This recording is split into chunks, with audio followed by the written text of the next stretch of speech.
Let's start this month with something that is actually pretty strange. An accessory for the iPhone, originally announced as an April Fool's joke, the Smart Boy, which will allow you to play Game Boy cartridges on Apple's mobile, is actually being created due to the prank receiving a very positive reception. I wouldn't put much money on it getting through Nintendo and Apple's lawyers and being available to buy though. Talking of strange combinations, to celebrate Tekken's 20th anniversary, Bandai Namco have just released Galaga Tekken Edition for iOS and Android, and looks as strange as it sounds. Next up are two book-related announcements. The first revolves around a Kickstarter that has been launched for a volume titled The Bitmap Brothers Universe, and looks to give a detailed history of the British software house. It's almost made its target of £40,000, with a copy setting you back £30.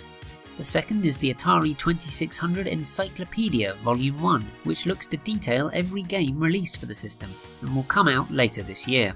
A physical copy will cost $50 with a digital version costing just $15. To round things off, the UK general election briefly became interesting when Labour leader Ed Miliband made the bold statement that he might have completed Manic Miner for the ZX Spectrum. Did you ever finish the 20th level? I think I may have done, you know. Oh, congratulations. Rumours that Prime Minister David Cameron was going to respond to this by claiming he'd collected all 120 rings in Super Mario the Hedgehog for his Nintendo Playbox are unfounded, sadly. We begin this section, as usual, with the Wii U's eShop, which saw a hatful of retro releases. First are two much-loved 3D platformers for the N64, Super Mario 64 and Donkey Kong 64. One has aged better than the other, I'll leave you to guess which. Game Boy Advance titles Metroid Zero Mission and Mario Kart Super Circuit also got ported to the service, as well as NES brawler Street Gangs. In comparison, the 3DS received a remastered version of Fantasy Zone 2, another entry in the expanding Sega 3D Classics range, with Streets of Rage 2, Gunstar Heroes and Sonic the Hedgehog 2 to receive the same treatment in the coming months. Meanwhile, on PSN it was a bit busier than usual on the retro front, with the PlayStation 3 receiving PlayStation 2 titles Grand Theft Auto San Andreas, Red Faction 2, Summoner and Gradius 5. The excellent Oddworld New and Tasty was finally made available for the system as well. Even mobile devices received a fair helping of retro this month, with remastered versions of DuckTales and Ys 1 being made available on iOS and Android. An improved version of Dusty CD-ROM Adventure 7th Guest was also released on Android. Finally, the Apple Watch got a couple of blasts from the past, with Tamagotchi Classic and Lights Out arriving on the expensive timepiece. Quite a lot to cover in this section this month, with the first piece of news being that a device called Joey-Squinson, which is a Game Boy USB cartridge adapter that allows you to move ROMs and save files from the portable to your PC, has been released. It'll cost you $45. Second up, have you ever wanted to trade monsters online in the original versions of Pokemon Blue, Yellow, Gold, Silver and Crystal? Then the TCPoke project has you covered, but it does involve tinkering with the system itself, as well as using a device called Teensy. A full guide on how to do it can be found in this video's description. Next, a flash cartridge has been created for the Amstrad CPC64 Plus, GX4000 and 6128 Plus.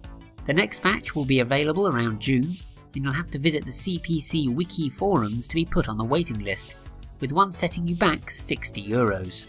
To round things off, a dedicated fan of Xbox title Steel Battalion has created this cockpit for the game and aptly dubbed it the Big Steel Battalion box.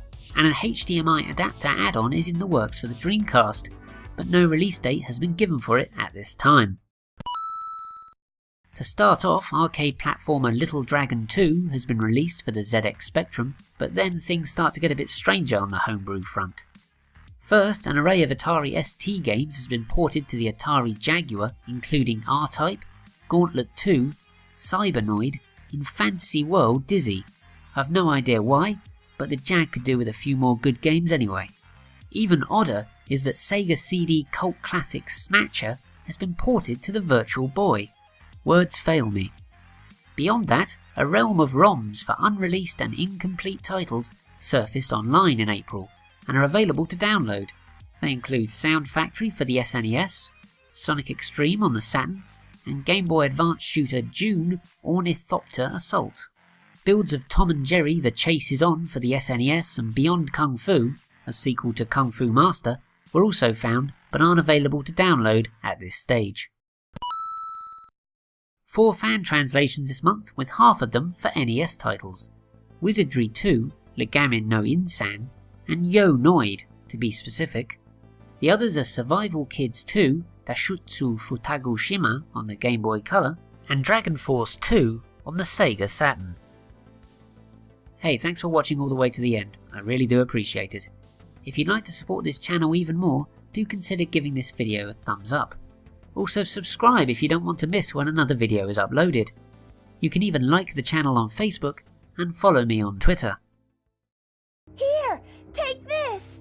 A man with golden eyes said to give it to you.